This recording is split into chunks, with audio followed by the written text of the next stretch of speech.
I saw a video you did that you put up on Snotbox TV. For all those that you guys that haven't subscribed to that, make sure you do. But you were saying people saw you in a weak state, and people you know are questioning you, saying you're not the same Poppy anymore. Can you talk about that? Well, you know what? The truth of the matter is, to a sense, is true because back in the days when I was Poppy, I did stupid things like felt like I didn't have nothing to live for, so I lived as if I didn't have anything to live for. But then when I found myself in jail, you know, I'm praying to get out because I want to get back to my family. But in all actuality, you shouldn't have to pray to get back to your family when you know you got a family. You prioritize and put your family first. Back in my younger days, I wasn't putting my family first. I would find myself in jail for homicides and attempt murders multiple times. And then when I'm behind that wall, I'm praying to God, please get me out of here. Anxious to get to get to court. You want the lawyer. What's going on in court? Did you got any good news? You got my paperwork? Like, so now you're eager to get home when you was already home and you put yourself in these situations. I put myself in those situations, just like I put myself in a situation to be shot. So it's like, okay, what did you learn from that?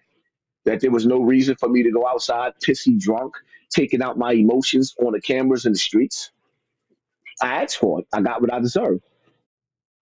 That's a really interesting way to look at it, because I don't think that everyone would be able to process things in that way, to be like, you know what? That happened to me for a reason. Like, I asked for that. Well, it's like this. How am I going to give the world advice if I can't take my own advice? If how am I going to have people believe in me when I can't tell myself the truth? Right.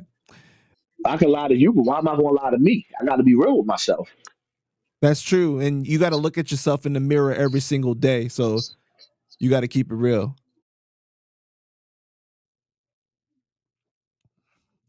You said that people think you won't take revenge if you're given the opportunity because you're a family man, but you said that you were definitely going to. Is that something that you struggle with, that like, although you have a family, you want to be with your kids, sometimes like you feel that part of you pulling you back? Well, see, here's the thing. The best part about me being shot is not knowing who shot me. So it's like it gives me an excuse not to go get revenge because what am I going to do? Go hurt an innocent bystander? Suck it up. You know what I mean? I brought that on myself. I went out there. I created a situation. I called people out on a battlefield. I wasn't prepared for it mentally, physically. You know what I mean? You know, you reap what you sow. I got to hold that down. Do you regret it? Now, don't get me wrong. Don't get me wrong. Nigga come out, show his face, like, yeah, I shot you. I did that. You know what I mean? We'll take it from there. Because at the end of the day, when you a dude that's on my level, you ain't always got to be outside. I don't always have to. I could push it at my point. At this point in time in my life, I could push a button. You see what I'm saying? And the reality of it is that when you in the hood, dudes frequent and hang out in the same exact spots every single day, which makes it easy to get busy. Right. Do you regret doing that? No, I don't regret it. I personally feel like that's the best thing that ever happened to me because it made me stronger. For one, because I was spiraling out of control, and now that I done hit rock bottom, now I'm building myself back up. There is no more falling back down. There is no. I've learned that at the end of the day, I told my story. Everybody knows my story. Nobody wants to hear about it no more. Nobody cares. Okay, cool. I opened myself up to the world and told them my story. Some people love me for it. Some people hate me for it. But it is what it is. Now in life, it's time to move on.